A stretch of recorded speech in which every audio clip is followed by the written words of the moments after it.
guys! Welcome na naman dito sa aking YouTube channel. At ang pag-uusapan nga natin ngayon ay patungkol na naman kay GCash. Paano ba mabilis mapataas yung G-score? Marami kasi yung mga nagtatanong na bakit daw napakatagal nilang ginagamit yung GCash, lagi daw naglo-load, nagka-cash in, nagka-cash out, pero hindi pa rin tumataas ang kanilang G-score. Ang ending, hindi sila nakakautang sa G-credit.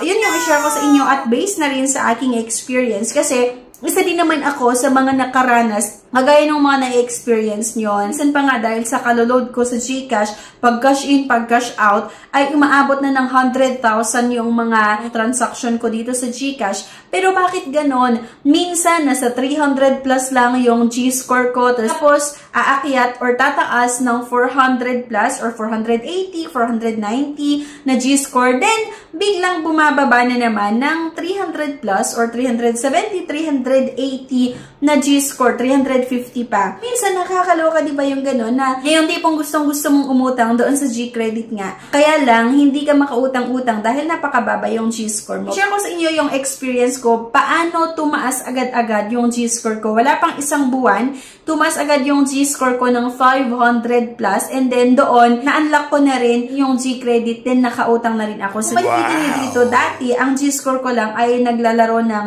350, ng 380, 390, then biglang ang tataas ng 475, 480, 490, and then biglang bababa ulit ng 300 plus. Kaya naloka ako mga beshes, and talagang in-explore ko itong GCash kung paano nga ba mabilis na mapataas yung G-score at pwedeng umutang sa G-credit maliban nga doon sa G-loans at G-gifts. Go na naman tayo dito sa ating GCash app. I-open lang natin yun mga beshes at kung makikita nyo nga dito ay merong send, load, transfer, bills, borrow, G-save, G-insure, G-invest, G-life, Rewards, G-Forest, and card. Pero bago natin i-connect itong mga features na meron si GCash, go muna tayo sa profile. Dapat fully verified syempre yung ating GCash account. So kapag i-click natin mga beshies, yung G-score na makikita dyan, ito na nga yung nangyari sa akin. Biglang tumaas yung G-score ko ng 592 at dito na rin ay na-unlock ko ng G-credit at nakakautang na rin ako sa G-credit, diba? So, dito nga mga beshies, may tips naman itong GCash na makikita nyo din mismo dito sa kanilang app na, ayan, what is G-score? This is your GCash Trust Score used as a basis to determine the various activities you do on GCash. At merong nakalagay dyan sa baba na increase your G-score sa pamamagitan daw ng paggamit nga ng mga features na meron itong si GCash. Kaya lang kasi, maaring ang iba sa inyo ay as yung transaction nyo or malaki like umabot ng 100,000, 200,000 pesos yung cash in at cash out nyo dito sa GCash, yung pag-load nyo dito sa GCash, pero mababa pa rin yung G-score nyo at hindi pa rin kayo nakakautang sa G-credit. Ang isang tips ay gamitin itong ibang mga feature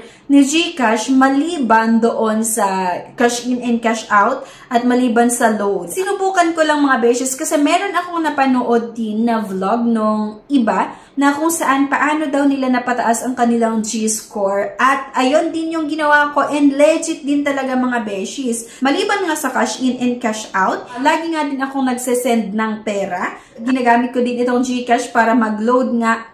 At itong transfer GCash to bank, ginagamit ko itong si GCash para magbayad ng mga bills namin like yung internet at electric bill. Then G-save, okay? So itong G-save mga beshi, kahit mag-save ka lang ng hindi ganun kalaking amount, kahit magkano lang yung ilalagay mo dito. Like sa akin, yung sa G-save, naglagay lang ako ng 300 pesos. At hinayaan ko lang, hindi naman ganun kalaki yung kailangan natin na ilalagay dito. At ginamit ko din mga beshies yung G-invest. Sinubukan ko din. Meron akong total portfolio value na 518.11 pesos. At makita nyo dyan sa baba, ATRAM Philippine Equity Smart Index Fund, 309.05.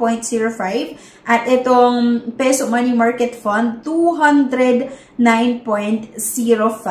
So, hindi rin ganun kalaki itong in-invest ko. Actually, nilagay ko lang din dyan at hinayaan ko lang talaga siya. Hindi ko ginagalaw. Sinubukan ko lang din naman at wala pang isang buwan mga beshies mula nung ginamit ko yung G-invest at itong GSave, and then syempre maliban nga doon sa pag-transfer ng pera via GCash to bank, yung paggamit dito sa GCash kapag magbabayad ng bills like electric bill, internet bill, and then yung paglo-load, cash in and cash out, ay sinubukan ko din in-explore itong GSave at GInvest. Kailangan nyo lang maglagay dyan ng GSave kahit hindi naman ganun kalaking amount. 50 pesos o 100 pesos. Then GInvest kahit 100 pesos, ganyan. At hayaan nyo lang, mag-invest lang kayo, mag-G-invest lang kayo at mag-G-save ng kahit anong amount, magkanong amount, then hayaan nyo lang, huwag nyo lang galawin. Kasi yun yung ginawa ko. At wala pang isang buwan nung naglagay nga ako sa G-save at G-invest, hindi ko siya ginalaw. And then natutuwa ako kasi nung i-check ko, yung G-score ko ay biglang umabot nga ng 592. At agad-agad din mga beshies, nung nakita ko na medyo malaki yung G-score ko, sinubukan ko din na i-check kung pwede nga ba akong makautang sa G-Credit. So, ayun mga beshies, activated na nga ang aking G-Credit na kung saan meron akong credit limit na 2,000 pesos. Meron akong nagamit na 987 pesos out of 2,000 pesos. Diba? May billing detailed April 17 to May 16, 2024. So, kailangan kong magbayad or bayaran yung inutang ko. Habang ginagamit natin ito mga beshies, tataas at tataas yung ating pwedeng mahiram dito. Pero ngayon nga lang, dito nga sa G-Credit, 2,000 lang yung first in-offer nila. At ayun nga, kung napanood nyo yung previous vlog ko, ay pwede na talaga akong makautang sa G-Loans at G-Gives. Noon pa na mababa yung G-score ko, na nasa 400 plus lang, ay nakakautang na ako sa G-Gives at G-Loans. Pero yung G-Credit lang yung hindi ako nakakahiram kasi nga mababa ang aking G-score. Kaya yun, natutuwa ako kasi akong makautang sa G-Loans, sa G-Gives at G-Credit. And ang maganda naman kasi talaga dito sa GCash, once na na-unlock mo yung mga loan na yun, ay kapag kailangan natin ng mautangan na legit at para nga sa mga pang-emergency na pangailangan at yung tipong agad-agad ay matatanggap mo yung pera, ay talagang subok at maasahan itong si GCash. Kaya nga sa akin, talagang inaalagaan ko, binabayaran ko yung utang ko on or before yung due date para kung sakali na kailangan ko ng extra cash nga, ay makakautang ako at makakautang dito sa GCash compared nga dun sa ibang, kasi nga mas legit or napaka-legit itong klaseng loan in-offer ng GCash kung i-compare natin dun sa ibang mga loan app na makikita nyo sa Google Play Store at sa App Store. Kung makita nyo yung G-Give sa akin, pwede daw akong makahiram hanggang 18,000 pesos. So, bali, share ko lang sa inyo para mabilis mapataas ang ating G-Score at ma-activate nyo nga yung G-Credit. Kailangan lang natin gamitin yung ibang mga feature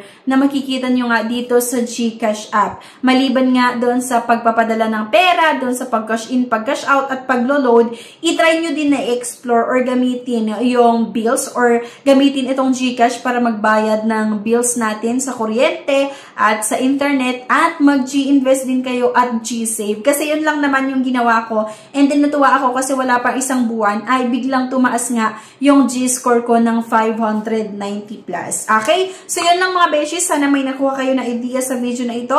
Go na, subukan nyo na. Try nyo na mag-G-save at G-invest kahit mababang amount lang, malay mo. Tumaas din yung G-score mo kagaya nung nangyari sa akin at ma-unlock mo na rin yung G-Credit at pwede ka na rin makautang. Pero kung sakaling hindi ka makakautang pa rin sa G-Credit, try mo na explore yung G-Loan at G-Gives. I-go ka lang sa Borrow and then merong nakalagay doon na G-Gives and G-Loans kasi maaring hindi ka makautang sa G-Credit pero sa G-Loan at G-Gives pwede kang makahiram. Okay, so thank you for watching. Please don't forget to click the subscribe button. Sana i-like na din yung video at huwag niyong kalimutan na i-share. Thank you guys and see you on my next video. Bye-bye!